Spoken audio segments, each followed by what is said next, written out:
मंगलवार को हुई मंत्रिपरिषद की बैठक में मध्य प्रदेश में 9 वर्षों से बाधित पदोन्नति का रास्ता खोल दिया गया है। मंत्रिपरिषद द्वारा मध्य प्रदेश लोक सेवा पदोन्नति नियम 2025 का अनुमोदन कर दिया गया है। पदोन्नति के लिए रास्ता खोलने के लिए प्रदेश में लगभग 3 महीने से कवायद चल रही थी और सभी कर्मचारी संगठन पदोन्नति की मांग सरकार से कर रहे थे। प्रदेश में डॉक्टर मोहन यादव की सरकार बनने के बाद मुख्यमंत्री ने कर्मचारी संगठनों को पदोन्नति देने का आश्वासन दिया था, जिसे मंगलवार की कैबिनेट में मंजूरी दे दी गई। डॉक्टर मोहन यादव जी के नेतृत्व में जो कैबिनेट की महत्वपूर्ण बैठक हुई है, उसमें कर्मचारियों के लिए एक बहुत बड़ा निर्णय लिया है।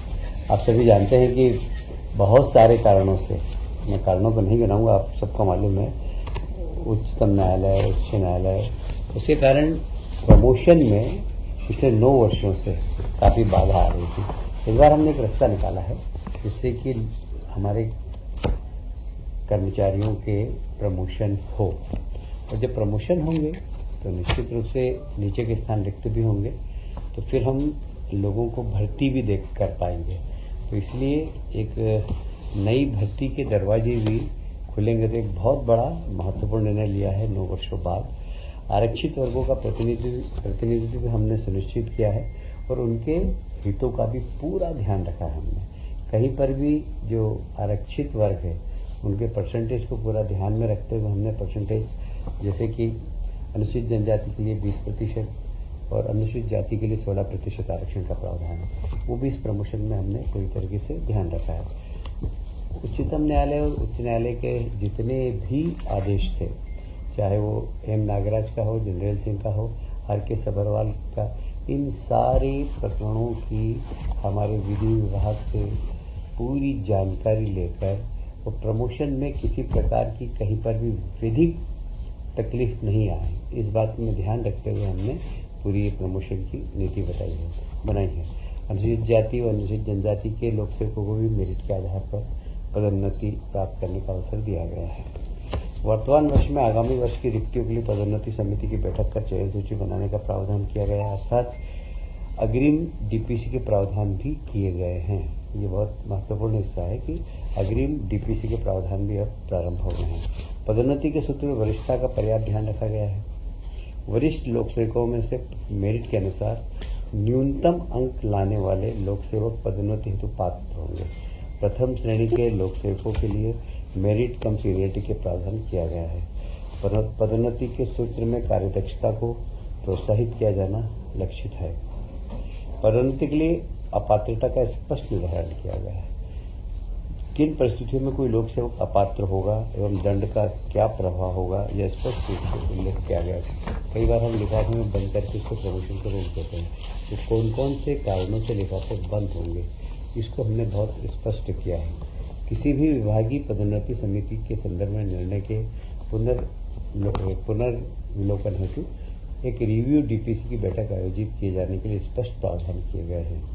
नवीन पदोन्नति नियमों में परिभ्रमण की व्यवस्था समाप्त की गई है, जिससे पदोन्नति हेतु अधिक से अधिक लोग लाभान्वित हो सकेंगे। पदोन्नति समिति को शासकीय सेवक की उपयुक्तता निर्धारण करने का अधिकार दिया गया है।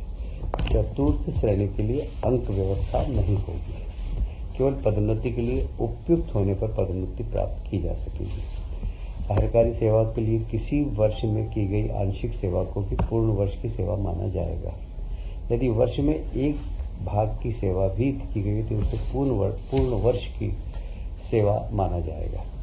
यदि किसी वर्ष में 6 माह की गोपनीय प्रतिवेदन उपलब्ध है तो उसे पूर्ण वर्ष के लिए मान्य किया जाएगा। कई बार ये जो हमारी सीआर को लेकर पदोन्नतियां रुक जाती है, पर यदि 6 माह की भी अगर उसकी सीआर है तो उसको वर्ष भर की माना जाएगा और उसकी पदोन्नति में वो रुकावट नहीं होगी। यदि गोपनीय प्रतिवेदन उपलब्ध नहीं होने के कारण किसी भी पदोन्नति रुकती तो उसे पदोन्नति प्राप्त होने पर पूरी वरिष्ठता दी जाएगी। अप्रत्याशित रिक्तियों को चयन सूची, प्रतीक्षा सूची से भरे जाने का स्पष्ट प्रावधान किया गया है, क्योंकि जितनी भी इस प्रकार की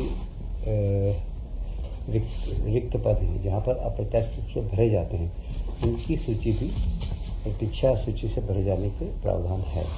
प्रतिनियुक्ति पर भेजे गए शासकीय सेवक जो आगामी वर्ष अर्थात पदोन्नति वर्ष में उपलब्ध नहीं होंगे के पद के विरुद्ध पदोन्नति का प्रावधान किया गया है। कई बार जब किसी व्यक्ति को बाहर भेज देते हैं किसी दूसरे उसमें, तो उसका पद रिक्त हो जाता है, वहाँ पर हम पदोन्नति कर सकेंगे। गोपनीय प्रतिवेदन से यदि कोई गोपनीय प्रतिवेदन एनआरसी, नो रिपोर्ट सर्टिफिकेट, सक्षम स्तर से स्वीकृत अवकाश, पद ग्रहण काल अथवा प्रशिक्षण के कारण है अथवा गोपनीय प्रतिवेदन में निर्धारण समय पर स्वमूल्यांकन के साक्ष्य हैं, तो ऐसी स्थिति में गोपनीय प्रतिवेदन की अनुपलब्धता के आधार पर पदोन्नति नहीं रोकी जाएगी। विभागीय पदोन्नति समिति के बैठक से पूर्व केवल कारण बताओ सूचना पत्र के आधार पर बंद लिफाफे की कार्रवाई नहीं की जाएगी। ये एक बहुत महत्वपूर्ण विषय है, क्योंकि आपने भी देखा होगा कि लोगों के जरा से कारण बताओ नोटिस पर लिफाफा अंदर रहता है, तो उसकी पदोन्नति फिर होती ही नहीं है। और वो लिफाफा 4 साल, 5 साल, 6 साल, अभी तो मेरे पास ऐसे केस आए कि वो रिटायर हुए, उसको 3 साल हो गए, उसके बाद उसका लिफाफा गिला, तो रिटायरमेंट के बाद उसको पदोन्नति दी गई। ये सब जितने भी इस प्रकार के प्रावधान थे उसको ठीक किया गया है। कुल मिलाकर पदोन्नति के पद जिस दिन उपलब्ध हो उसी दिन उपयुक्त योग्य में आरक्षित पदों के प्रतिनिधित्व को ध्यान में रखकर भरे जा सकेंगे। इस तरह के प्रावधान किए गए हैं। लगभग 2 लाख रिक्त पद सर्जित होंगे ताकि प्रशासन में सुधार एवं कार्यदक्षता बढ़े। ये आज का बहुत महत्वपूर्ण मध्य प्रदेश के कर्मचारियों के लिए है और लोगों के नई भर्ती के दरवाजे भी खुलेंगे।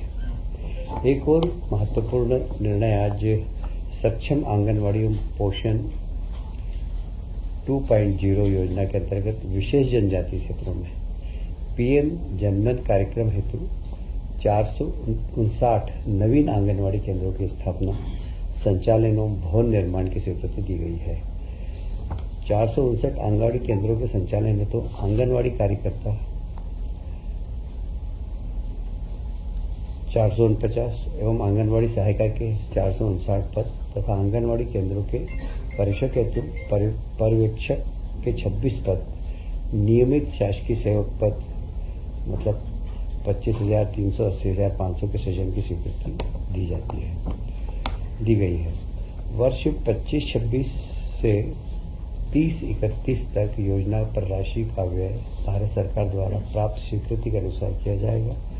उल्लेखित अवधि में योजना पर कुल राशि 143.46 करोड़ का व्यय अनुमानित है। इसमें केंद्र की सहायता 72 करोड़ है और राज्य 70 करोड़ है। ये ऐसी जातियां आप जानते हैं, बेगा जाति, जो इस प्रकार के सहरिया, ये सब जातियों के गांव भी फैले हुए होते हैं। साधारणतः हम आंगनवाड़ी 400 से 500 की संख्या में खोलते हैं, पर यहाँ पर 100 की संख्या होगी, वहां पर भी हम आंगनवाड़ी खोल सकेंगे। मध्य प्रदेश विद्युत पारेषण कंपनी द्वारा वित्तीय 25-26 में प्रचलित निर्माणाधीन पूंजीगत योजनाओं का अनुमोदन प्राप्त किया गया है। आज कुल मिलाकर 5,163 करोड़ बिजली के ट्रांसमिशन में के सुधार हेतु 5,163 ये कितने पैसों की स्वीकृति दी गई है।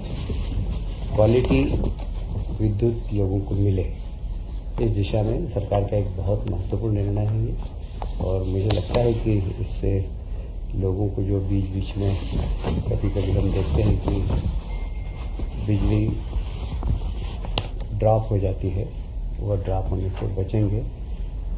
निश्चित रूप से इससे उपभोक्ताओं को बहुत बड़ा लाभ मिलेगा। कैबिनेट की पूर्व आज मुख्यमंत्री जी ने कुछ जानकारी दी जो मैं आपको अवगत कराना चाहता हूँ। ग्रीष्मकालीन मूंग और उड़द का एमएसपी पर उपार्जन, भारतीय किसान संघ तथा किसानों की चर्चा उपरांत राज्य शासन ने एमएसपी पर ग्रीष्मकालीन मूंग और उड़द के उपार्जन पर निर्णय लिया है।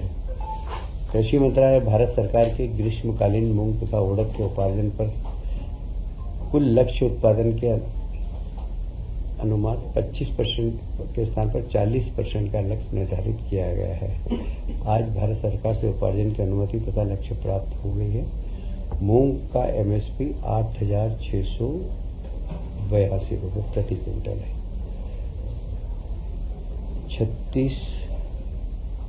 36 मूंग उत्पादक जिलों में किया जाना प्रस्तावित है। उड़द एमएसपी 7,400 प्रति क्विंटल है। इसका उपार्जन 13 उड़द उत्पादक जिलों में किया जाना प्रस्तावित है।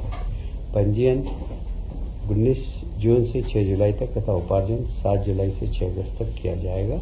ये किसानों के लिए एक तरीके से बहुत बड़ा तोहफा है।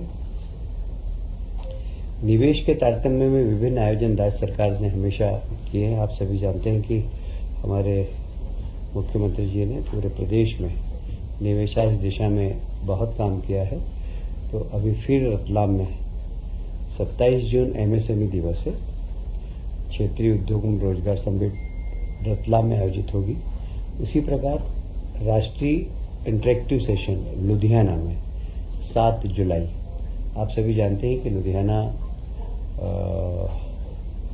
में है जी वुलन कॉटन सबकी वो एक तरीके से राजधानी है और वहाँ के बहुत सारे पहले से हमारे यहाँ ट्राइडेंट वगैरह सभी लोग लुधियाना के हैं।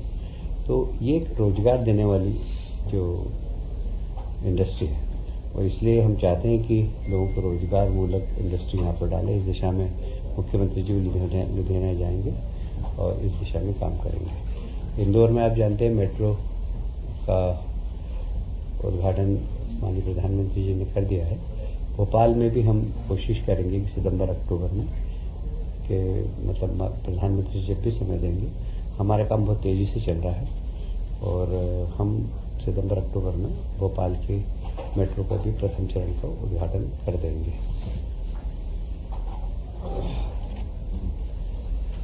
इस बार रक्षाबंधन पर फिर हम 250 रुपये का अतिरिक्त भुगतान हमारी बहनों को करेंगे। लगभग 1,27 करोड़ लाडली बहनों को 1250 के अतिरिक्त 250 रुपये और देंगे।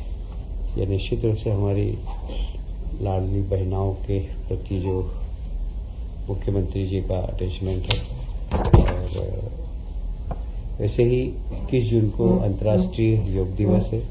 अंतर्राष्ट्रीय योग दिवस आप सभी जानते हैं कि प्रधानमंत्री जी ने लगभग 100 से ज़्यादा देशों में अंतर्राष्ट्रीय योग दिवस मनता है। मैं इसको फिर दोहराऊंगा। पहले ही मैंने आपसे कहा था कि पूरी दुनिया के अंदर योग के मास्टर ट्रेनर भारत से जाकर रोजगार प्राप्त कर रहे हैं और बहुत सारे विदेशी ट्रेनिंग लेने इंडिया आ रहे हैं। इंदौर में एक ट्रेनिंग सेंटर है, मैं भी वहाँ उनके समापन में गया था। तो 50 लोगों ने 1 साल की ट्रेनिंग ली, उसमें से 36 विदेशी लोग थे, मलेशिया, जर्मनी। तो मतलब विदेशों में योग का बड़ा ज़बरदस्त माहौल है और इसीलिए अंतर्राष्ट्रीय योग दिवस पर मध्य प्रदेश सरकार हर जिले में, और हम कोशिश कर रहे हैं कि हर जनप्रतिनिधि अपने अपने क्षेत्र में, विधायक अपने क्षेत्र में करे, पार्षद अपने क्षेत्र में करे, सरपंच अपने क्षेत्र में करे, इसकी हम कोशिश करेंगे। और अनेक स्थानों पर योग दिवस के कार्यक्रम होंगे। माननीय प्रधानमंत्री जी विशाखापट्टनम आंध्र प्रदेश से स्वयं लाइव आएंगे और मध्य प्रदेश से माननीय मोहन जी यादव। इस सारे ही कार्यक्रमों में हम कोशिश करेंगे जहाँ बड़े बड़े मध्य प्रदेश में कार्यक्रम हों, माननीय मुख्यमंत्री जी को भी सुन सके और प्रधानमंत्री जी को भी सुन सके। एक और मैं आपको सूचना देते हुए बड़ा गौरवान्वित महसूस कर रहा हूँ अपने आप को कि पर्यटन की दृष्टि से मध्य प्रदेश में 19.6% पर्यटकों की बढ़ोतरी हुई है इस वर्ष। 2024 में लगभग 13 करोड़ 41 लाख पर्यटक मध्य प्रदेश में आए थे और 2023 की तुलना में 19.6% अधिक है। 24 में 1,67,000 पर्यटक मध्य प्रदेश में आए। विदेशी पर्यटकों की भी संख्या हमारे यहाँ बहुत बड़ी है और विशेषकर हमारे जितने भी वन क्षेत्र है, क्या बोलते हैं इसको, टाइगर रिजर्व फॉरेस्ट, इसमें सब में काफ़ी बड़ी संख्या में विदेशी आ रहे हैं और जो हमारे भारतीय जितने भी पर्यटक हैं वो हमारे धार्मिक स्थलों पे बड़ी संख्या में आ रहे हैं। दोनों टूरिज्म मतलब इको टूरिज्म और रिलीजियस टूरिज्म, इसमें मध्य प्रदेश में टूरिस्टों की संख्या बड़ी है। और कुछ बाकी